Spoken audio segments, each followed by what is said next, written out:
ರಾಜ್ಯದ ಸೇವೆಯನ್ನು ಮಾಡಿರುವಂತಹ ಹಾಗೂ ಈ ಭಾಗದಲ್ಲಿ ತುಳಿತಕ್ಕೊಳಗಾದವರ ಧ್ವನಿಯಾಗಿದ್ದಂತಹ ಶ್ರೀನಿವಾಸ್ ಪ್ರಸಾದ್ ಸಾಹೇಬರು ನಿನ್ನೆ ಬೆಳಗಿನ ಜಾವ ನಮ್ಮನ್ನು ಅಗಲಿದ್ದಾರೆ. ನನ್ನ ಪ್ರಚಾರ ನಿಮಿತ್ತ ಹಾವೇರಿನಲ್ಲಿದ್ದೆ. ಹಾಗಾಗಿ ಇವತ್ತು ಬಂದು ಅವರಿಗೆ ಶ್ರದ್ಧಾಂಜಲಿಯನ್ನು ಅರ್ಪಿಸಿದ್ದೀನಿ. ವೈಯಕ್ತಿಕವಾಗಿ ಹೇಳಬೇಕು ಅಂತಂದರೆ ನಾನು 10 ವರ್ಷದಿಂದ ಮೈಸೂರು ಮತ್ತು ಕೊಡಗನ ಈ ಭಾಗವನ್ನು ಲೋಕಸಭೆಯಲ್ಲಿ ಪ್ರತಿನಿಧಿಸ್ತಾ ಇದ್ದೀನಿ. ಈ ರಾಜಕೀಯದಲ್ಲಿ ಎಲ್ಲರನ್ನೂ ನೋಡಿದ್ದೀನಿ, ಎಲ್ಲ ರೀತಿಯ ಎಲ್ಲ ವಿಧದ ರಾಜಕಾರಣಿಗಳನ್ನು ನೋಡಿದ್ದೀನಿ. ಆದರೆ ಶ್ರೀನಿವಾಸ್ ಪ್ರಸಾದ್ ಸಾಹೇಬ್ರಂತಹ ಒಂದು ನಿಸ್ಪೃಹ ಮನಸ್ಸಿನ, ಕೆಟ್ಟದ್ದು ಮತ್ತು ಒಳ್ಳೆಯದು ಇದರ ನಡುವೆ ಒಂದು ಸೂಕ್ತ ನಿರ್ಧಾರವನ್ನು ನಿಲುವನ್ನು ತೆಗೆದುಕೊಳ್ಳೋ ವಿಚಾರದಲ್ಲಿ ಯಾವತ್ತೂ ಕೂಡ ಒಲವು ನಿಲುವುಗಳನ್ನು ತೋರದಲ್ಲೇ ನಿಷ್ಪಕ್ಷಪಾತವಾಗಿ ಒಂದು ನಿರ್ಧಾರವನ್ನು ತೆಗೆದುಕೊಳ್ತಿದ್ದಂಥ, ನಿಲುವನ್ನು ತೆಗೆದುಕೊಳ್ತಿದ್ದಂಥ ಏಕಮಾತ್ರ ಹಳೆ ಮೈಸೂರು ಭಾಗದ ವ್ಯಕ್ತಿ ಅಂತಂದರೆ ಅದು ಶ್ರೀನಿವಾಸ್ ಪ್ರಸಾದ್ ಸಾಹೇಬ್. ನನ್ನ ನೆಲದ ಭಾಷೆಯು ದೂರ ಬಲು ದೂರ, ಈ ಮನಕಂತೂ ದಾರಿ ತೋರುತ್ತಿದೆ. ಆ ಭಾಷೆಯದೇ ಬೆಳಕು ಬೆಳಕುವ ಬೆಳಕು ಬೆಳಕುವ. ದೂರ ಎಷ್ಟೇ ಹೋಗಿ ಈ ಭಾಷೆಯಿಂದ ದೂರವಾಗಲಾರಿರಿ.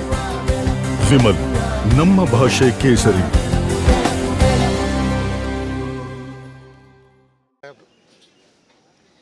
ನಾನು ಈ ರಾಜಕೀಯದಲ್ಲಿ ತುಂಬ ದ್ವೇಷ ಅಸೂಯೆಗಳನ್ನ ನೋಡಿದ್ದೀನಿ. ದ್ವೇಷ ಅಸೂಯೆ ಈ ಭಾಗದಲ್ಲಿ ಇಲ್ಲದೇ ಇದ್ದಂತಹ ಒಬ್ಬ ಏಕಮಾತ್ರ ರಾಜಕಾರಣಿ ಅಂತಂದರೆ ಅದು ಶ್ರೀನಿವಾಸ್ ಪ್ರಸಾದ್ ಸಾಹೇಬರಾಗಿದ್ದರು.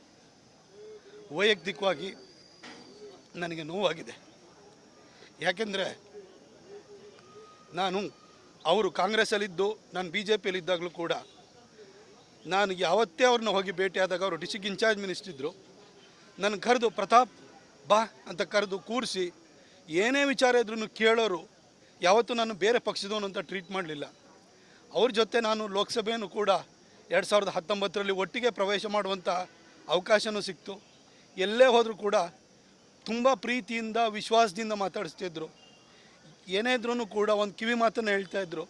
ನನ್ನನ್ನು ಈ ಭಾಗದಲ್ಲಿ ಒಂದು ದಿನಕ್ಕೂ ಒಂದು ಕ್ಷಣಕ್ಕೂ ಟೀಕೆ ಮಾಡದಿದ್ದಂತಹ ಏಕೈಕ ಮನಸ್ಸು ಅಂತಂದರೆ ಅದು ಪ್ರಸಾದ್ ಸಾಹೇಬರು. ಹಾಗೆ ನನಗೆ ವೈಯಕ್ತಿಕವಾಗಿ ನೋವಾಗಿದೆ. ಈ ಭಾಗದಲ್ಲಿ ಸುಮಾರು ಜನ ಸಜ್ಜನ ರಾಜಕಾರಣಿಗಳು ನೋಡಿದ್ದೀನಿ. ಧ್ರುವನಾರಾಯಣ ಸಾಹೇಬರು ತೀರ್ದಾಗಲೂ ಕೂಡ ಬೇಸರ ಆಗಿತ್ತು. ಇವತ್ತು ಪ್ರಸಾದ್ ಸಾಹೇಬ್ರನ್ನು ಕೂಡ ಆಗಲಿದ್ದಾರೆ. ಏನೋ ಈ ಮೈಸೂರು ಭಾಗದಲ್ಲಿ ಒಳ್ಳೆಯ ರಾಜಕಾರಣಿಗಳಿಗೆ ಕಾಲನೇ ಇಲ್ಲನೋ ಅಂತ ಅನಿಸ್ಬಿಡುತ್ತೆ. ಸಜ್ಜನ ರಾಜಕಾರಣಿನ ನಾವು ಕಳ್ಕೊಂಡಿದ್ದೀವಿ. ಇದು ವೈಯಕ್ತಿಕ ಇವತ್ತು ನನ್ನ ಮನಸ್ಸಿಗೆ ದುಃಖ ಆಗಿದ್ರೆ ಇದು ನನಗೆ ವೈಯಕ್ತಿಕವಾಗಿ ನನಗೊಂದಾಗಿರೋಂಥ ನಷ್ಟ ಅನ್ನೋ ರೀತಿಯಲ್ಲಿ ನನಗೆ ದುಃಖ ಆಗಿದೆ. ನನ್ನನ್ನು ಒಂದು ದಿನಕ್ಕೂ ಒಂದು ಕ್ಷಣಕ್ಕೂ ಎಂಥ ಸಂದರ್ಭದಲ್ಲೂ ಕೂಡ ನನಗೆ ಬುದ್ಧಿ ಹೇಳಿದರೆ ಹೊರತು, ಕಿವಿ ಮಾತನ್ನು 4 ಗೋಡೆ ಮಧ್ಯದಲ್ಲಿ ಹೇಳಿದರೆ ಹೊರತು ಒಂದು ದಿನವೂ ಕೂಡ ಸಾರ್ವಜನಿಕವಾಗಿ ನನಗೊಂದು ಸಣ್ಣ ಟೀಕೆನೂ ಕೂಡ ಮಾಡಿರಲಿಲ್ಲ. ಒಂದು ಮಕ್ಕಳನ್ನ ಕರೆದು, ಸ್ವಂತ ಮಕ್ಕಳನ್ನ ಕರೆದು ಯಾವ ರೀತಿ ಬುದ್ಧಿ ಹೇಳ್ಬೋದು, ಸರಿದಾರಿಯಲ್ಲಿ ನಡೆಸ್ಬೋದು, ಆ ರೀತಿ ನಡೆಸಿರುವಂತಹ ಒಂದು ಮಹಾನ್ ಚೇತನ ಅದು ಶ್ರೀನಿವಾಸ್ ಪ್ರಸಾದ್ ಸಾಹೇಬರು.